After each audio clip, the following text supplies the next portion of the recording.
This is another episode of Distance to Center. Trent is off riding his bike or having some fun, getting ready for the season. So I have guest host, Mr. Christopher Rossi. Chris, welcome to Distance from Center. John, thank you very much for having me. I'm excited to be part of this. So jumping right in, I know that you've been skiing a lot of 34 miles an hour lately, and I know that skiers like yourself who at one time skied a lot of pro events and who now are over 35, some of you guys kind of moved down to 34 and back up to 36, and I know you get asked the question a lot, like, what's the difference? What speed are you skiing and why? So Chris, what speed are you skiing and why? That is a good question. I would say on the day-to-day basis, I am skiing at 34 miles an hour.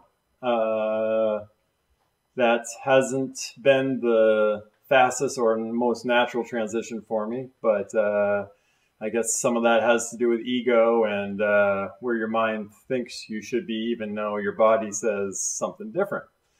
So yeah, when I'm water ski testing for new products or setups and things like that, I tend to ski both 34 and 36, just so I can make sure I get the ski kind of set up the way I want it and make sure it works at both speeds. So what about, preference or, 34 is easier on your body? Is that a motivator? Right now, my preference would be to ski at 34.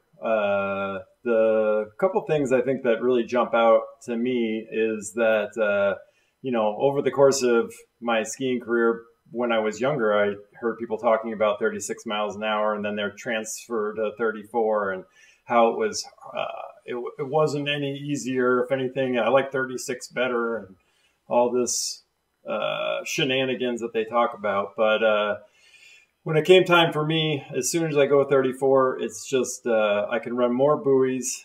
I feel like at the end of the day, the biggest thing is that I go home and I'm not sore, or I am sore, but I'm not as sore. Whereas when I go out at 36 and I'm training or trying to set up a ski, I come home and I feel like I'm 10 years older than I actually am, which I am 42 years old. So, it's just one of those things. I think that the ski works really good at both speeds. It's not detrimental on that end of things, but my preference is to ski 34, and like I said, I'll use 36 to make sure I get it set up right and things like that. But it's interesting. You can take, when I was skiing on the Pro Tour, I would run 39. And when I wanted to practice 41, I'm a big proponent of running every pass that I practice. Kind of like Schnitzer always told me, it was like a race car driver driving a track. Like, you don't go out there and run your full speed on your, run your fastest time your first lap. You got to kind of build yourself up. So I always kind of slowed the boat down a little bit at 41 to make sure that I could run it. And then that way I was learning to run it. So, I could slow the boat down from a 16:08 actual 36. I could slow it down to a 16:24, which I believe is actually the time that Jamie Beauchesne set his record when he set it at 2:41 or 2:43 back in the day. I think his 41 was something like that, and that was actually intolerance. So for an intolerance pass at 36, that little bit, I think, what is that, 0.16 of a second? That is not much on the grand scheme of things, but when you're running on such a fine line at 41, I could run it, make mistakes, and still get through the end at a 16:24. And yeah, on a great day I would run it at 16:08, but I mean that was not all the time. So now imagine you go from 16:08 to 16:95. I mean, you have almost another whole second to make mistakes and things like that in the course and still get through it. So, all right, good stuff. Hey, so kind of in keeping with the format of the show, I'm going to squirrel off on you in a completely different Sounds direction. Great. So back in the day, when you were in the tour, 2002, 2005 range, I look at the skiers that you're on the dock with, and I'm gonna read you some names. Jamie, Andy, Terry Winter, Marcus Brown, Ash Asher, Sullivan, Rogers, Lucky Lowe, even Carl Roberts. I think you guys crossed over careers. Steve Cochran, Coxie, of course, and the Ross brothers. So when you look at that group and you compare it to the top 10 skiers in the world today, certainly, no offense to the guys today, but the crowd on the dock back then had to be more entertaining. What is your take, both entertainment and talent-wise, of our current crop of elite skiers?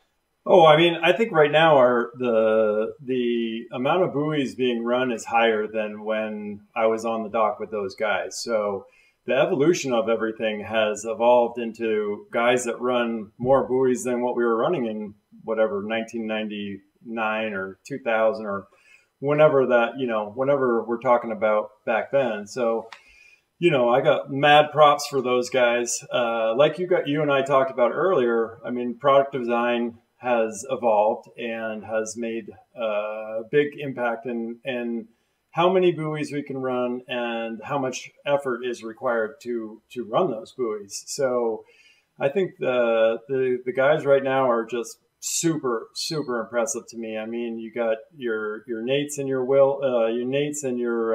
Freddies right now that are kind of all the rage. And then you got your like consummate pros like your Will Ashers and your T-Gas and J-Mac and a guy I love, Nick Parsons. And these guys go out and they know what to do. And then you've got your young bucks, like your Stephen Neveus, your Corey Vaughns, Robert Pergozzi's, Sam Dumoulas, Paige Reaney, Bailey Austin, Jamie Bull. I mean, you got all these young skiers that have learned to take this thing to that next level and have grabbed the bull by the horns and are running. And it's really impressive. I think the biggest thing reflecting back really is that these guys were the guys that you mentioned previously, are all basically legends in my mind. And those legends, the thing that I think feels a little bit different is it was really intimidating to be on the dock with these guys. It was I'm going to say it was a more hostile environment. I mean, everybody was there to win. No one really cared what you could run or what your name was or what was going on. Everybody was just out there to win. And that really translated to a very intimidating dock scenario. And I can remember being seated higher than Andy after a prelim and just being mind blown that I was having to ski after the legend. So, wow, that had to be heady. That's fantastic stuff. Well, actually, we have come nearly to our time limit, so we're going to cut this off and come back in another episode. Chris Rossi, thank you so much for your time. We will talk to you again soon. John, thank you very much. Hey, I wanted to thank things real quick because we have about a minute left or so. I wanted to thank Radar for always having my back and giving me the tools to do what I do. Performance Skis for being there for me and making sure I have all the gear I need. To my family and also to the Utah ski community. These guys are amazing out here, and also to you for giving us this platform to be able to share our water skiing love within the water ski community. So to all your ball of spray people, thank you very much. Thank you.